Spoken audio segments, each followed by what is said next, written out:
জুলাইয়ের অনুষ্ঠানে ইউএনওর সঙ্গে আওয়ামী লীগ নেতা, সমালোচনার ঝড়। জুলাই অভ্যুত্থানের বর্ষপূর্তি উপলক্ষে শেরপুরের ঝিনাইগাতী থানা মোড়ে শহীদ সৌরভ চত্বরের মোড়ক উন্মোচন অনুষ্ঠানের আয়োজন করে উপজেলা প্রশাসন। সেই অনুষ্ঠানে উপজেলা নির্বাহী কর্মকর্তার পাশে দেখা গেল এক আওয়ামী লীগ নেতাকে, যিনি কিনা আবার মামলার আসামি। তাকে নিয়েই ইউএনও এবং প্রশাসনের অন্যান্য কর্মকর্তারা মোড়ক উন্মোচন করেছেন। একই দিনে একই ধরনের ঘটনা ঘটেছে নকলা উপজেলায়। পুষ্পস্তবক অর্পণ অনুষ্ঠানে ইউএনওর পাশে দেখা গেল আরেক আওয়ামী লীগ নেতাকে, তিনিও বিভিন্ন মামলার আসামি। মঙ্গলবারের এই দুই ঘটনায় বেশ সমালোচনা হচ্ছে শেরপুর জুড়ে। রাষ্ট্রীয় প্রোগ্রামে আওয়ামী নেতাদের উপস্থিতি নিয়ে নাখোশ বিভিন্ন রাজনৈতিক দলের নেতাকর্মী থেকে শুরু করে সচেতন মহলেরা। অনেকে অভিযোগ করেছেন, প্রশাসনের কর্মকর্তারা আওয়ামী নেতাদের কৌশলে পুনর্বাসনের চেষ্টা চালাচ্ছেন। দুই ইউএনওর সঙ্গে রাষ্ট্রীয় অনুষ্ঠানে আওয়ামী নেতাদের ছবি সোশ্যাল প্ল্যাটফর্ম ফেসবুকে ভাইরাল হয়েছে।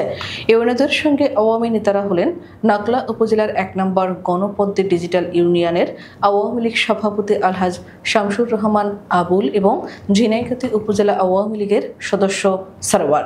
২০২৪ সালের ১৫ ডিসেম্বর হওয়া বিশেষ ক্ষমতা আইনের একটি মামলার আসামি সরওয়ার। ভাইরাল হওয়া একটি ছবিতে দেখা যায় ঝিনাইগাতী ইউএনও আশরাফুল আলম রাসেলের পাশে রয়েছেন আওয়ামী নেতা সরওয়ার। ফেসবুকে ছবিটি ছড়িয়ে পড়লে নানা বিতর্কের সৃষ্টি হয়। পরবর্তী ঝিনাইগাতী থানা পুলিশ ওই আওয়ামী লীগ নেতাকে অভিযান চালিয়ে গ্রেপ্তার করেন। বিষয়টি নিশ্চিত করেছেন ঝিনাইগাতী থানার ওসি মোহাম্মদ আলামিন। ভাইরাল হওয়া ছবি নিয়ে ঝিনাইগাতী উপজেলা যুবদলের যুগ্ম আহ্বায়ক ইখলাসুর রহমান ক্ষোভ প্রকাশ করে বলেন, গত ১৬ বছরে জাতীয় দিবসের প্রোগ্রামগুলোতে কোনো দাওয়াত পায়নি। ছবি তুলব এটা তো দূরের কথা। ফ্যাসিবাদী সরকার হাসিনা চলে গেছে, কিন্তু তার দোসররা এখনো রয়ে গেছে। তারা প্রকাশ্যে কিছু করতে না পারলেও নীরবে দলকে সুসংগঠিত করার জন্য এসব কর্মকাণ্ড করাচ্ছে। এর জন্য প্রশাসনের সংস্কার করা প্রয়োজন। বিষয়টি নিয়ে ঝিনাইগাতীর ইউএনও আশরাফুল আলম রাসেল বলেন, ওই ব্যক্তি সম্পর্কে আমি কিছুই জানি না। শহীদ সৌরভের বাবা তাকে নিয়ে এসেছিলেন। আমার অজান্তে ঘটনাটি ঘটেছে।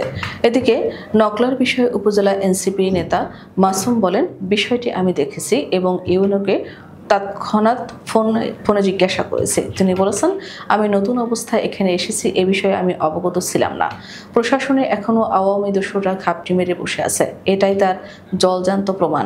নকলা উপজেলা বিএনপির সাবেক আহ্বায়ক খুরশিদুর রহমান বলেন, বিষয়টি আমাদের নজরে আসার পরপরই ইউএনওকে জিজ্ঞাসা করেছিলাম। তিনি বলেছেন, তাকে দাওয়াত দেওয়া হয়নি, ইচ্ছাকৃতভাবে এসেছেন। আমরা এই বিষয়টি কোনো অবস্থাতেই মানতে পারছি না।